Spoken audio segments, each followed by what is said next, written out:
हाथी घोड़े तोप तलवारें फौज तो तेरी सारी है, पर जंजीर में जकड़ा राजा मेरा अब भी सब पे भारी है। तो आई एम पॉजिटिव, मैं हमेशा पॉजिटिव साइड देखने की कोशिश करता हूँ। हाँ, मन्नत हम जैसों की हिम्मत है कि बंबई जैसे शहर में सपने देखो और सपने का हाथ पकड़ के रखो, हौसला बनाए रखो। हेलो, नमस्कार, आदाब, सत श्री अकाल। You watching Indian news and news x. मेरा नाम है आरती अग्रावत और आज हमारे बीच जो हस्ती मौजूद है वो किसी भी परिचय की मोहताज नहीं है। 23 से 24 साल इन्होंने एक्टिंग को दिए हैं, लेकिन मुझे लगता है कि कविताएं इनके दिल के ज्यादा करीब रही है। ज्यादा भूमिका नहीं बांधूंगी, सीधा ले चलते हैं विनीत कुमार सिंह। स्वागत है आपका। बहुत बहुत धन्यवाद। छावा के बाद पीआर और प्यार दोनों मिल रहे हैं भरपूर। एकदम भरपूर। कैसा लग रहा है? प्यार मतलब मैंने कभी भी अपने पूरे करियर में ये अनुभव नहीं किया जो छावा के बाद जो हो रहा है, सुपरवाइजर मालेगांव के बाद जो जिस तरीके के मैसेजेस आ रहे हैं और लोग जिस तरीके से लोगों ने फिल्म को रिसीव किया, कमाल है। तो अब मन जीत गया, मन के जीते जीत है, मन के हारे हार। बिल्कुल। इच्छाएं तो कभी खत्म नहीं होती। तो ये बेचैनी इस बात के लिए हमेशा रही कि और बेहतर काम कर सकूं, और बेहतर काम करने की आजादी मिल सके। तो सारी जद्दोजहद मेरी इसी बात के लिए रही है और अब पूरी तरीके से उम्मीद है मुझे कि कई सारे जो प्रयोग करना चाहता हूँ करने का मौका मिलेगा। काफी सिलेक्टिव अपने रोल को लेकर। सेलेक्टिव, हाँ बिल्कुल। करने के पहले ये सोचता हूँ, क्योंकि कुछ गलतियां तो की हैं एज एन एक्टर, लेकिन गलतियां आपको ज्यादा सिखाती हैं। तो उसमें ये बात समझ में आई कि बहुत जरूरी है कि फिल्म का डायरेक्टर कौन है, फिल्म के प्रोड्यूसर कौन है, और उनके बगैर, बिकॉज डायरेक्टर ही मतलब ये मीडियम डायरेक्टर का है। तो मतलब कुछ भी रोल सेलेक्ट करने से पहले आप डायरेक्टर प्रोड्यूसर भी चुनते हैं? हाँ बिल्कुल, क्योंकि उसके बगैर चीज कहीं पहुंच नहीं पाती। मैंने कोशिश की थी, लेकिन मेरा अनुभव बहुत अच्छा नहीं रहा, क्योंकि होता यह है कि अगर आप नए हो, मुझे नए से कोई परहेज नहीं है। आप अगर देखेंगे तो बहुत सारी मेरे करियर में ऐसी फिल्में हैं जो उन डायरेक्टर्स की पहली फिल्म है, और वो प्रयोग मैं करता हूँ, क्योंकि हर कोई कभी तो नया होता है। बिल्कुल। बस ये होता है कि फिल्म बनने के बाद बहुत सारी चीजें इस बात से तय होती हैं कि प्रोड्यूसर किस तरीके से फिल्म को लोगों तक पहुंचाएंगे, क्योंकि वहां एज एन एक्टर मैं कुछ कर नहीं सकता। मैं सिर्फ जहां बोला जाएगा कि हाँ ये प्रमोशन का शेड्यूल है, मैं वहां जा सकता हूँ, लेकिन वो सारी तैयारियां, वो सब कुछ वो प्रोड्यूसर के हाथ में होता है कि फिल्म को कैसे लोग माउंट किया जाए, किस तरीके से ज्यादा लोगों तक पहुंचाया जाए, या उसकी ऑडियंस जो है उस फिल्म की, अगर सेलेक्टिव ऑडियंस भी है तो वो डिजाइन क्या हो कि उन तक फिल्म पहुंचे। तो छावा किस तरह मिली थी? लक्ष्मण जी खुद आए थे आपके पास? छावा, मैं लक्ष्मण उतेकर सर का धन्यवाद देना चाहूंगा। लक्ष्मण सर ने मुझे ये जो मौका दिया है, इसकी वजह से ये सब कुछ हो रहा है। Thank you so much Laxman sir. मैं आज ये बताना भी चाहूंगा कि लक्ष्मण सर ने इस किरदार के लिए, कवि कलश जी के किरदार के लिए मेरा ऑडिशन नहीं लिया, और जो कास्टिंग डायरेक्टर है वैभव विशांत, उन्होंने भी नहीं लिया। लक्ष्मण सर का ये कन्विक्शन था कि मैं कवि कलश जी के किरदार में आपको ही देखता हूँ, जबकि मेरे पास ना कोई तस्वीर थी, कोई भी चीज मेरे पास नहीं थी। तो ये पूरी तरीके से ये उनका कन्विक्शन है, and thanks to Maddock films, Dinesh Vijan sir and Pooja Vijan, कि उन्होंने मुझे ये मौका दिया। एक पीरियड फिल्म को पर्दे पर उतारना, वो भी आज की जनरेशन में, कितना मुश्किल, कितना चैलेंजिंग होता है, या फिर कितना आसान हो सकता है? पीरियड फिल्म में बहुत तैयारियां करनी पड़ती हैं, बहुत सारी, और पढ़ाई भी। स्कूल में की ना हो पढ़ाई, हम भागते हैं, लेकिन अच्छा होगा, बट ठीक है, स्क्रिप्ट तो रहती ही है, तो आप उसे भी फॉलो कर सकते हैं। राइटर को बहुत सारा शोध करना पड़ता है, डायरेक्टर को बहुत सारी रिसर्च करनी पड़ती है। एक्टर के लिए तो एक स्क्रिप्ट है, आप वही बोलने वाले हो, बट अगर आप चाहो तो और डिटेल में जाके तो लोग करते हैं, आजकल सभी कर रहे हैं। दिक्कतें, मतलब मैं इस तरीके से कहूंगा कि पीरियड फिल्म है तो आप कहीं भी शूट नहीं कर सकते, क्योंकि एक तरह का अगर माहौल और सेट होना आज चाहिए। की सड़क दिख जाएगी और आज के खंबे और बिल्डिंग दिख जाएंगी तो वो अपने आप में ही ये होगा कि अब इसे हटाओ। तो प्रॉपर तैयारी करनी पड़ती है कि सेट क्या होगा, कैसा होगा, तो बहुत इन डिटेल आपको जाना पड़ता है। एक भी फ्रेम ऐसा नहीं है कि आपने कहीं भी कैमरा लगाया और शूट कर लिया, नहीं हो पाता। तो वो प्लान करना पड़ता है। कॉस्ट्यूम कुछ भी नहीं डाल सकते कि चलो भाई मार्केट में गए और हाँ निकालो, हमें शर्ट चाहिए थी तो शर्ट ले ली, लाके 8 शर्ट जो है सामने रख दिया कि कौन सी दो समझ आ रही। आपकी कैसी तैयारी थी, आपने किस तरह तैयारी की? मेरा जो किरदार है कवि कलश जी का, ये पोएट भी है और वॉरियर भी है, तो ये दोनों पक्ष थे। तो एक तरफ फिजिकल ट्रेनिंग चलती थी, तो उसमें लाठी चलाना, भाला, तलवार, घोड़सवारी, ये सब चलती थी। तो ये आपने जब ये मूवी ऑफर हुई उसके बाद सीखा या पहले से ही? कुछ कुछ चीजें थोड़ी थोड़ी आती थी, थोड़ी थोड़ी। घोड़े पे पहले घुड़सवारी थोड़ी की है, बट इतना ट्रेन नहीं था। फिल्म के लिए जब हाँ हो गई तो प्रॉपर ट्रेनिंग थी, तो प्रोडक्शन हाउस ने, मैडॉक फिल्म्स ने सब कुछ अरेंज किया था और वो चलता रहा। ऑलमोस्ट शूट के एंड तक चीजें चलती रही, तो वो तैयारी सभी कर रहे थे। और दूसरी तरफ ये था कि हाँ पोएट्री मुझे पढ़नी थी, तो बहुत सारी कविताएं पढ़ी, तो मजा आने लगा। पोएट्री बचपन से ही पढ़ना या बोलना पसंद था कि ये मूवी में आके रुझान आया इस पर? थोड़ा तो पसंद था, ऐसा भी नहीं था कि एकदम पढ़ी नहीं है, लेकिन ऐसा भी नहीं था कि पोएट्री ही पढ़ रहा हूँ, वैसा नहीं था। बट हाँ मैं बनारस से हूँ, अपब्रिंगिंग बनारस। मैं वही बोलने जा रही थी, क्योंकि यूपी या बनारस मतलब पूर्वांचल जो क्षेत्र है, कविताएं वहाँ के लोगों के कहीं ना कहीं से जुड़ ही जाती है। कविताएं, मुहावरे, दोहे, छंद, चौपाई, तो ये चीजें सुन सुन के बड़े हुए हैं, तो कहीं ना कहीं कुछ कुछ चीजें जहन में आपके रहती हैं। और प्रॉपर कविता जैसा वो जब ये फिल्म की तो मतलब कविताओं की बुक साथ ही रहती थी, और अभी भी आदत लग गई है, कोई ना कोई बुक साथ में रहती है। तो ये धुन कैसे मिली इन लिरिक्स को, शब्दों को? आप जब खोजते हो तो कोई सुर मिल जाता है, क्योंकि सबसे ज्यादा ये एक चैलेंज था कि एक वॉर फिल्म है, कहानी बहुत ऐसी है कि मतलब दिल को छू जाती है छावा की। तो एक वॉर फिल्म के ऑलमोस्ट क्लाइमेक्स के आसपास कविताएं पढ़ी जाएंगी, कविताओं में संवाद होगा, मतलब ये कहीं ना कहीं एक बड़ा डिसीजन था लक्ष्मण सर का, क्योंकि रियल में ऐसे ही हुआ था। ये जो कविताएं हैं ये पोएट्री इरशाद कामिल सर ने लिखी, और वैसे लक्ष्मण सर चाहते तो क्रिएटिव लिबर्टी ले सकते थे कि भाई कविताओं में हम अगर कहने जाएंगे तो हो सकता है जो फील है वो लोग कनेक्ट ना कर पाए, क्योंकि ऐसा नहीं है कि आम आदमी जो थिएटर में जा रहा है वो पोएट्री को समझे। क्योंकि कवि सम्मेलन अगर आप बुलाएंगे और एक कॉन्सर्ट कराएं, किसी म्यूजिकल कोई कॉन्सर्ट कराएं, तो ज्यादा लोग कहाँ मिलेंगे सबको पता है। बिल्कुल राइट। तो फिल्म एक ऐसी फिल्म जो बड़ी है, उसके ऑलमोस्ट क्लाइमेक्स के आसपास कविताओं में संवाद, ये एक बड़ा ब्रेव डिसीजन था। अभी मैं बात कर रही थी बाहर लोगों से, आप सबको पता चला ऑफिस में कि आप आ रहे हैं, तो उन्होंने बताया कि हम सबने भी छावा देखी हुई है, और सबका रिस्पॉन्स ये था कि लास्ट का जो सीन था, क्लाइमेक्स जो सीन था, वो काफी इमोशनल था, बहुत लोग भावुक भी हो गए थे, और आप लोगों ने भी ऐसी कई कहानियां पिछले 3 हफ्ते में सुनी होगी। तो कैसा लगता है जब आपकी ऑडियंस आपको इतना प्यार लुटाती है आप पर, और ये बाकायदा बोलती है कि हम उस दौर में पहुंच गए थे, इमोशंस आंखों से छलक छलक कर आ रहे थे, कैसा लगता है?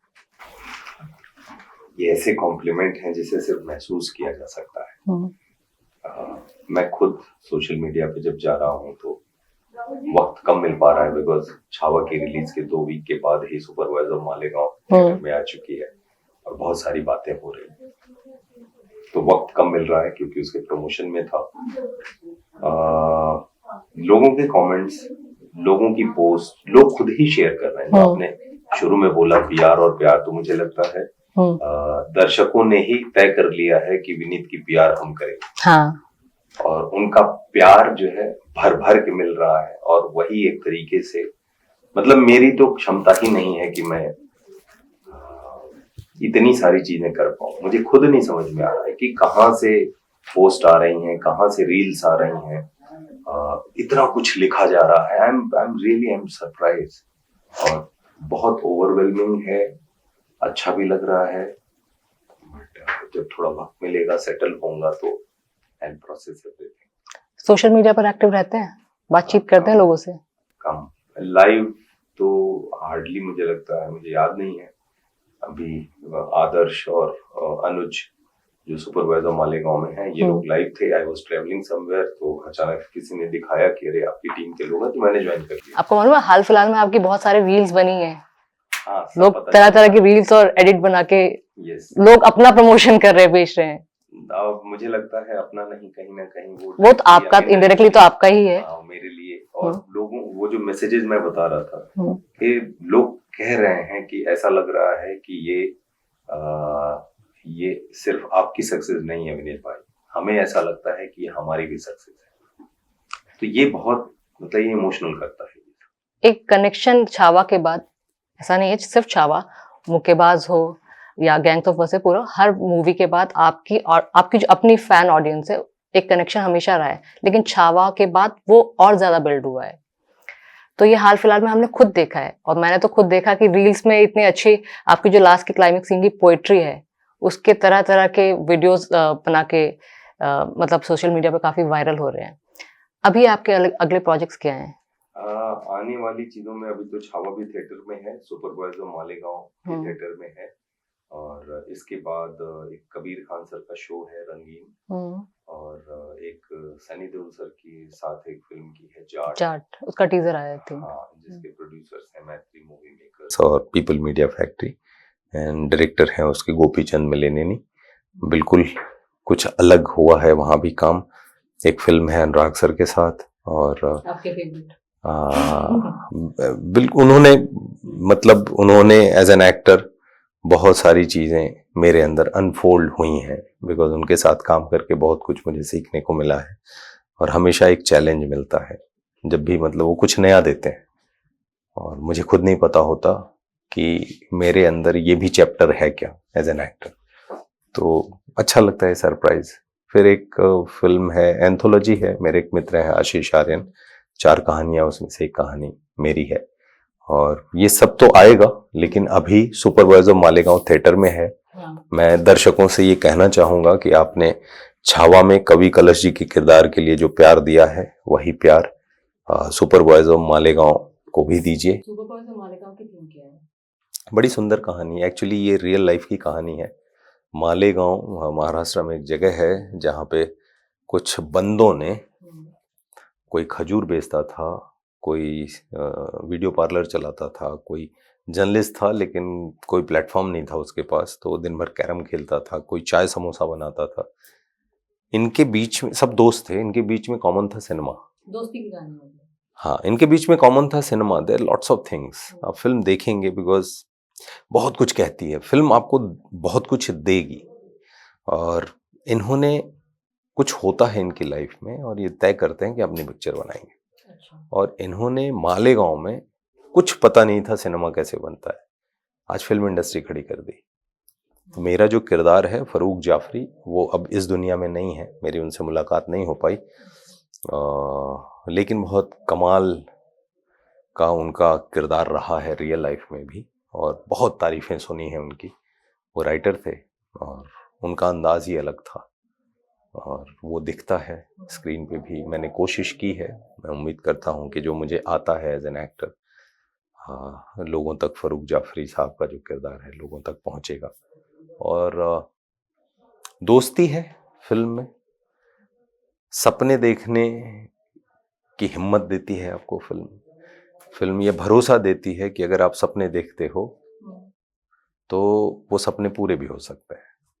उम्मीद देती है फिल्म, और फिल्म ये बताती है कि अगर लोग एक साथ आ जाएं कि कम्युनिटी अगर आ जाती है तो कैसे इम्पॉसिबल को पॉसिबल किया जा सकता है। तो फिल्म आपको हंसाएगी। मेरी एक वो साइड भी आपको फिल्म में देखने को मिलेगी, लाइटर इंटेंस रोल्स ज़्यादा आए तो वो किए हैं, लेकिन इसमें एक लाइटर साइड भी आपको देखने को मिलेगी। बाकी है कुछ दूसरे वैसे भी सीन्स हैं। है कोई कॉमेडी मुझे करना है और मैं करूँगा वक्त के साथ। बिल्कुल, मुझे कुछ बढ़िया एक्शन फिल्म्स करनी है और कॉमेडी फिल्म्स करनी है। अच्छा, एक जनरल क्वेश्चन है मेरा। पिछले कुछ सालों में बॉलीवुड और ऑडियंस वो कनेक्ट जो था वो कहीं ना कहीं कम हुआ था, लेकिन पिछले साल से ऐसी बहुत सारी मूवीज हुई हैं और अब छावा है, तब जाके दोबारा ये बिल्ड होना शुरू हुआ है। क्या आप लोगों ने भी महसूस किया, बॉलीवुड ने भी महसूस किया? कहा जाता है ना कि समय के साथ बहुत सारी चीज़ें होती हैं जिससे आप सीखते हो। अब इस साल अगर 2025 की बात करें तो छावा ने तो मतलब सारे रिकॉर्ड तोड़ हाँ, झूम झूम के बरसात हुई है ना। दर्शकों का भर भर के प्यार मिला है। सुपर बॉयज ऑफ मालेगांव की खूब सारी बातें हो रही हैं, तो आई एम पॉजिटिव। मैं हमेशा पॉजिटिव साइड देखने की कोशिश करता हूँ। और बाकी कहा जाता है ना, आवश्यकता आविष्कार की जननी है। तो अब जब कोई सिचुएशन आती है तो उसमें ही कोई नई चीजें, नया विचार भी आता है। और अक्षय खन्ना जी के साथ औरंगजेब, वो तो बिल्कुल औरंगजेब लग रहे थे, जैसे हमने फोटोज हिस्ट्री की बुक्स में देखा है, बिल्कुल एक्चुअल में उनको देखा जा रहा था वही निकल कर आ रहे थे। उनके साथ काम करना, कोई मतलब फेस ऑफ वाला सीन उनके साथ था? हाँ, एक सीन था हमारा साथ में, बहुत ज्यादा चीजें नहीं थी एक साथ, लेकिन कुछ बड़ा सीन है जहाँ पे, जिस सीन की आप बात भी कर रहे हो, जिसमें कविताएं हैं, और साथ में बहुत अच्छा लगा। बिकॉज मैंने बहुत पहले से उनको देखता आया हूँ मैं, और बहुत कमाल का काम करते हैं, और इस बार भी वो उन्होंने किया है। और विकी कौशल के साथ आपकी अलग बॉन्डिंग रही है? विकी के साथ बहुत स्पेशल बॉन्डिंग हमेशा से रही है, वासीपुर के वक्त से। and he is very sincere, hard working, talented, and Vicky की सक्सेस देख के खुशी मिलती है। आपकी सक्सेस देख के हम सबको भी बहुत खुशी मिलती है। Thank you. लास्ट के क्लाइमेक्स सीन की कोई कविता हमारे दर्शकों के लिए? हाथी घोड़े तोप तलवारें, फौज तो तेरी सारी है, पर जंजीर में जकड़ा राजा मेरा, अब भी सब पे भारी है। क्या बात है, मुझे बहुत मजा आया। जाते जाते छोटा सा रैपिड फायर है, मैंने कुछ क्वेश्चन आपके लिए बनाए थे, और इसके अलावा बनारस के हैं, बनारस से आपने मुंबई तक का सफर तय किया, क्या चैलेंजेस है? वैसे टाइम की कमी आप लोग बता रहे हैं, मैं पूछना तो ये भी चाहती थी। और दूसरा, दिल्ली आए हैं, क्या खाना पसंद है? मुंबई का क्या खाना पसंद है, और सबसे ज्यादा ये क्या लगता है, या फिर बनारस के ही खाने की याद आती है? बनारस घर तो घर ही होता है ना, लेकिन दिल्ली दिलदारों की है, और दिल्ली आता हूँ तो छोला भटूरा खाता हूँ, पराठे मिस नहीं करना चाहता, और दिल्ली में खाना बहुत अच्छा है। तो ये तो नहीं लगता कि छोले भटूरे खाने का अरे मेरी डाइटिंग, अरे ना मेरा वैसा नहीं है। मैं बीच बीच में ना साल 2 साल के अंतराल पे एक आध ऐसी फिल्में करता हूँ जहाँ छूट के खाता हूँ। हमारे जैसे लोग डेली खाते हैं। तो आपका फेवरेट रोल अब तक का, आपका जो आपने अभिनय किया, कौन सा? कई सारे हैं, मतलब मैं एक को पिक नहीं कर सकता, बिकॉज सारी फिल्में, ऐसा नहीं है कि एक होता है ना कि एक ही तरीके का काम किया हो तो उसमें से मैं पिक करूं। मतलब अगली है तो अगली बिल्कुल अलग है, वासीपुर बहुत अलग है, बॉम्बे टॉकीज बहुत अलग है, छावा बहुत अलग है, सुपर बॉयज ऑफ मालेगांव बहुत अलग है, मुक्काबाज बहुत अलग है, तो मैं कैसे पिक करूं? डिस्क्राइब मन्नत इन वन वर्ड। हाँ, मन्नत हम जैसों की हिम्मत है कि बंबई जैसे शहर में सपने देखो और सपने का हाथ पकड़ के रखो, हौसला बनाए रखो। बंबई में टर्निंग पॉइंट क्या रहा? 2-3 थे। एक तो गैंग्स ऑफ वासीपुर का होना, दूसरा मुक्काबाज का होना, और अब ये तीसरा मुझे एकदम अच्छे से महसूस कर रहा हूँ, छावा और सुपर बॉयज ऑफ मालेगांव जैसी फिल्म का होना। विनीत जी के दिल के सबसे ज्यादा करीब के हैं? मेरे? आपके? मेरा काम। आपका काम? मेरा काम और मेरे अपने करीबी लोग, मेरे मित्र, मेरा परिवार। खुद को एक वर्ड में कैसे डिस्क्राइब करेंगे? खुद को एक वर्ड में, हाँ, अहम ब्रह्मास्मि। ये अच्छा था। जाते जाते अपनी ऑडियंस को कुछ कहना चाहिए? Super boys of Malegaon theatre में है। 28 फरवरी को फिल्म रिलीज हो चुकी है और बहुत सुंदर फिल्म है। छावा को आपने भरपूर प्यार दिया है, अभी भी आप छावा परिवार के साथ जा रहे हैं देखने। कवि कलश जी का किरदार को आपने खूब सारा प्यार दिया है। मैं आपसे यही कहना चाहूँगा कि सुपर बॉयज ऑफ मालेगांव एक सुंदर फिल्म है जिसकी डायरेक्टर हैं रीमा कागती और बहुत अच्छे अच्छे कलाकार हैं। बहुत सुंदर फिल्म बनी है। वरुण ग्रोवर भाई ने बहुत अच्छी स्क्रिप्ट लिखी है और बहुत कुछ कहती है सुपर बॉयज ऑफ मालेगांव। तो आप थिएटर में जाइए और इस फिल्म को देखिए, क्योंकि आपकी एक टिकट कलाकारों के करियर का जो मकान है, जो घर है बन रहा है, उसकी एक ईंट की तरह होता है। तो जब फिल्म थिएटर में आती है और आप थिएटर में जाके एक टिकट लेके देखते हैं तो कहीं ना कहीं आप सहयोग करते हैं, उस कलाकार को स्ट्रेंथन करते हैं जिसका काम आपको अच्छा लगता है। उसकी वजह से कलाकार अपने जीवन में और प्रयोग कर पाता है। बाद में जब आप फिल्में देखते हैं तो आपकी तारीफ तो सर आंखों पर, लेकिन अगर आप थिएटर में देखते हैं तो हमारे जीवन पे बहुत फर्क पड़ता है। एक टिकट लेके वोट जरूर दीजिए। वो ये ऐसा ही है, एक वोट की जैसी बात है। मुझे बहुत अच्छा लगा इनसे बात करके। मुझे मालूम है आप जब इंटरव्यू देखेंगे आपको भी बहुत मजा आने वाला है, लेकिन टाइम की कमी है। लेकिन किसी दिन आपने प्रॉमिस किया अगली बार बिल्कुल करेंगे इत्मीनान से।